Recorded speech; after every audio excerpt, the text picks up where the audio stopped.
Hey guys, welcome back to another Barbecue Bros video. Today is August 17th. It's a Friday. I took the day off today, and so whenever I do that, obviously I'm going to be firing up the smoker. And I haven't smoked a brisket in a few weeks, so though I've done a couple of these before on my channel, I wanted to go ahead and do another video because there's a couple things I'm going to try out differently this time.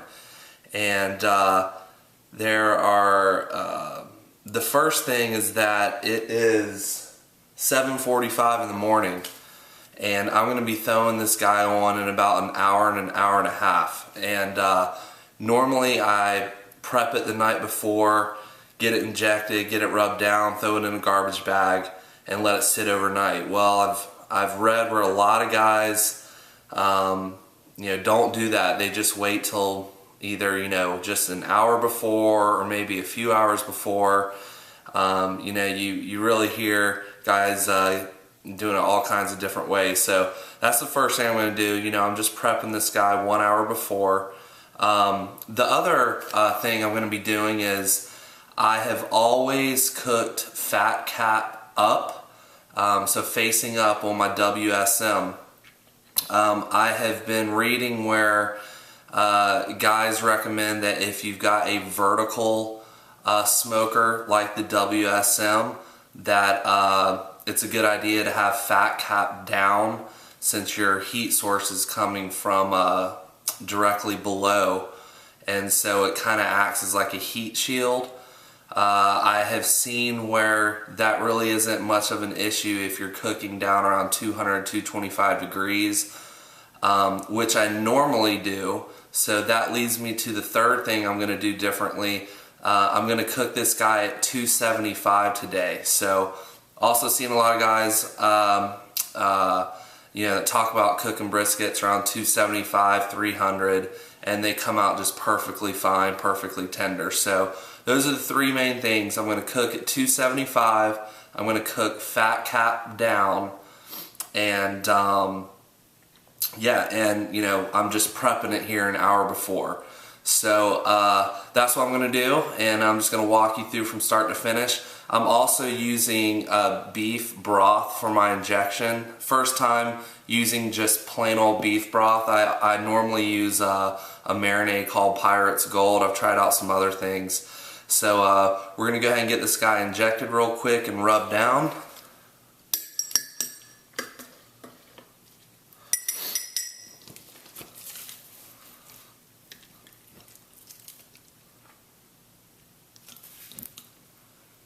And I just kind of change the angle like that.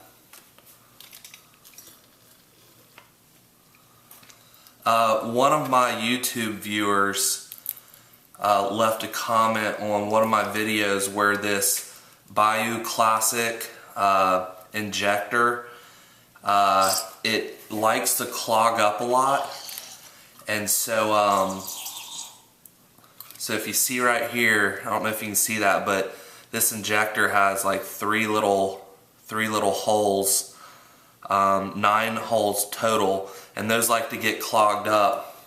And actually, two of my subscribers, one guy mentioned using canned air. He said that works well. But then another guy the other day told me that what he does, he has this exact same one, is that he just puts this in olive oil and pulls out some olive oil into it. And so that's what I did. And oops, that's trying to come undone. That's what I did right before making this video. I just ran some olive oil through it, and it's like it's brand new. I mean, it's not sticking at all. It's not gotta be careful there, some of that comes flying out. But so that's a good trick for if you have this model, just run some olive oil through it. Let me get one more here, one more pull, and that'll be enough.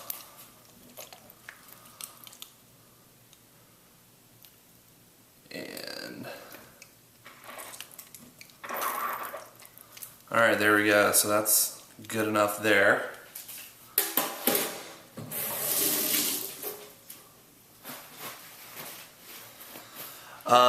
Okay, so another thing is that, you know, on a typical fat cap like this, it's about 1/8 of an inch to 1/4 of an inch.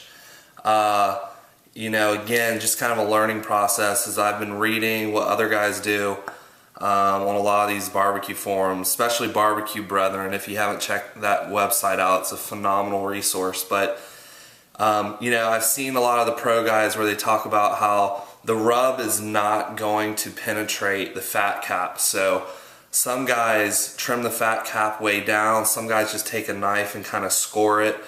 I've seen where a lot of other guys just talk about how they don't even waste their rub on the fat cap side, especially if you're doing fat cap down. Because when you go to serve it, you can just slice that fat off right before you serve that. So I'm not going to worry about wasting any of the rub really on this thick part. I still have some of the Simply Marvelous cherry rub, which has quickly become my favorite go-to rub for brisket. So I'm just going to get just a little bit over here on these parts that are kind of exposed.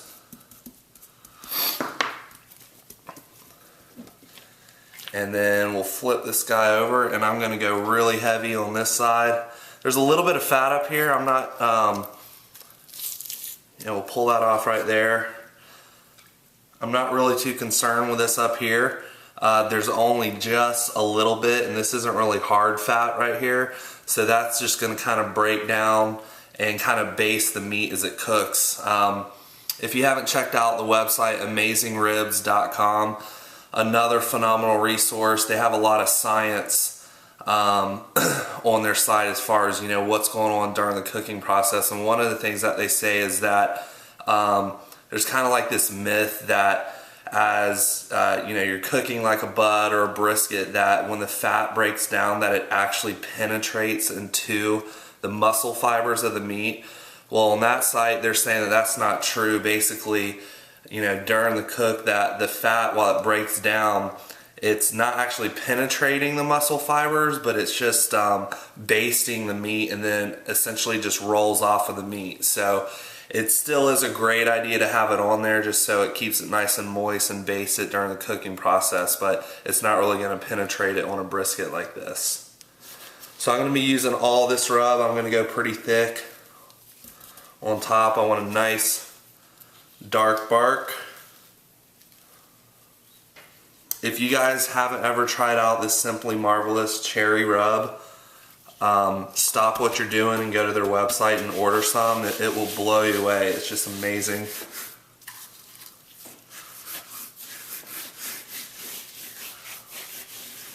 And I believe they say on their website that it goes best with beef. And I've also seen where a lot of comp guys are using it on the circuit and doing really well with it. So get this guy coated really well. Put some right here on this end.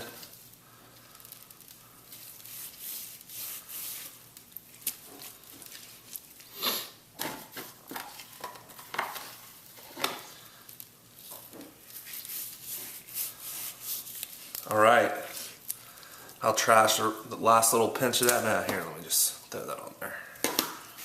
Alright, so there we go. Got a nice coated, flat cut brisket. This guy is a 6-pounder.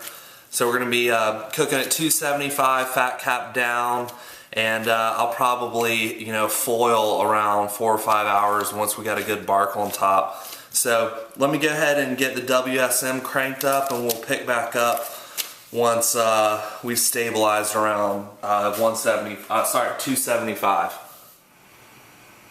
Alright guys, it's been about 45 minutes and my sweet lady Big Bertha has been getting up to temp, and we'll go ahead and check in on the DigiQ. So there you can see it's holding right at 275. There's the fan down there that's been cranking away. You can actually hear it running right now. And we've got a nice blue smoke that's coming off the top, and I'm using cherry wood today. I love using cherry wood on brisket, so it smells really good already. So we'll be back in just a second to throw the brisket on. Hey guys, here we go. I'm going to try to make this quick because the flies out here are unfreaking believable. I put these little fly traps out, the little sticky paper ones, whenever I'm cooking, and it takes care of some of them. But if you guys have any really good ways to get rid of a lot of flies fast, please let me know in the comment section.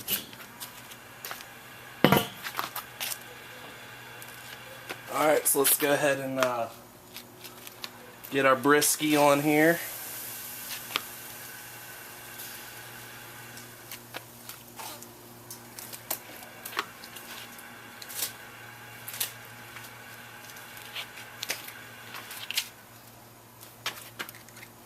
Go ahead and get the probe in. Just gonna, just right there, actually right here. Just like that.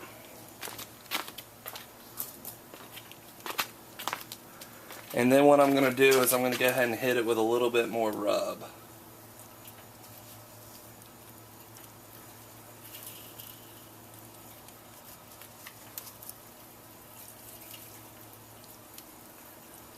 This thing is going to be amazing. There we go. Go ahead and cover this guy back up. And I'm going to be keeping an eye on it with my Maverick from inside, but I most likely won't pop the lid off for 4 or 5 hours, so we'll pick back up then.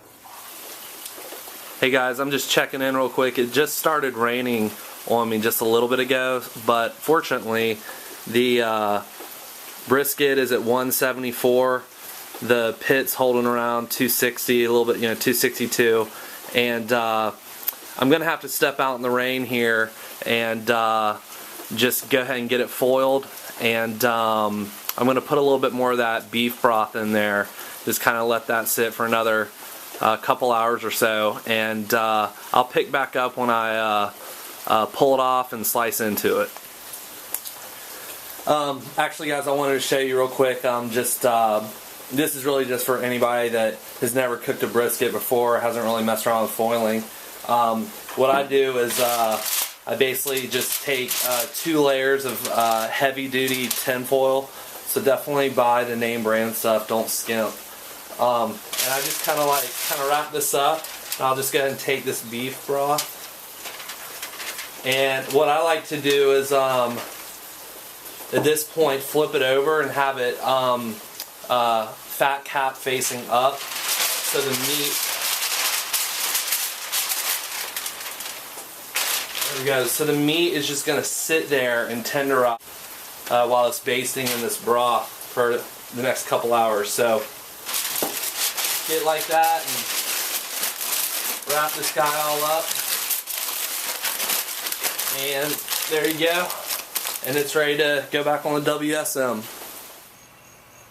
Alright, so it finally stopped raining, and we are right about 5 hours and 15 minutes, getting closer to 5.5 hours, and we've been staying between about 265 and 275.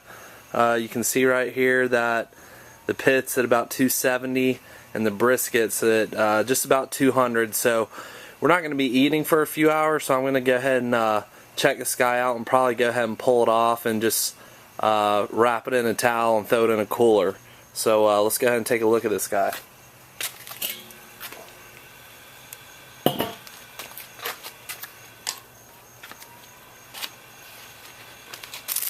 And I'm going to take a couple measurements with my Thermopin.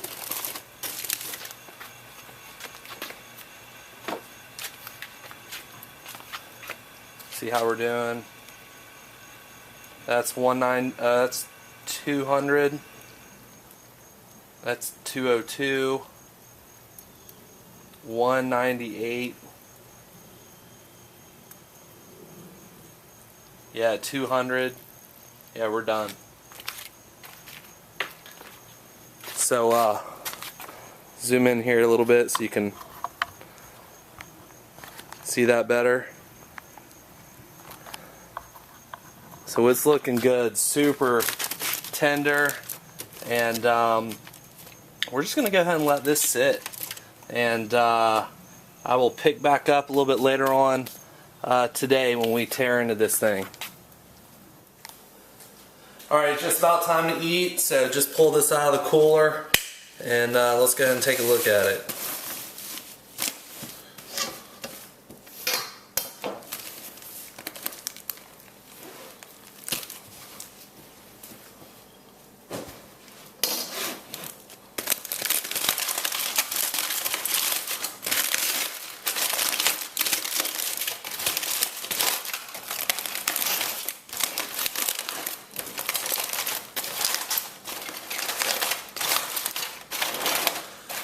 And let me slide it over here.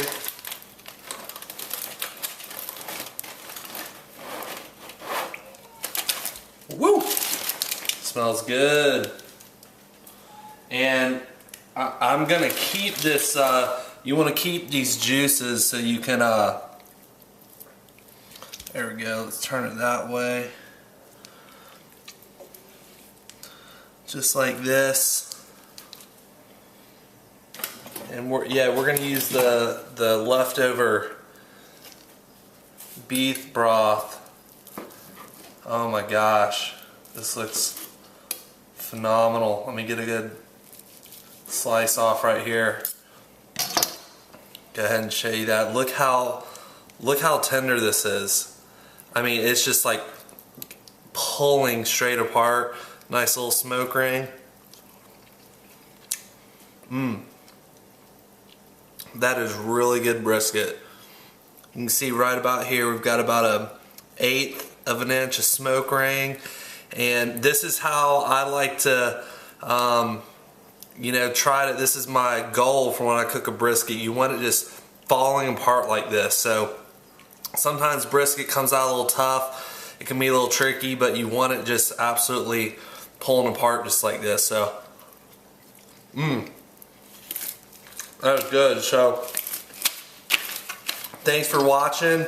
Just again as a quick recap, 5.5 hours at 275, and once we get further over here as I'm slicing it, I'll just trim a little bit of that fat off.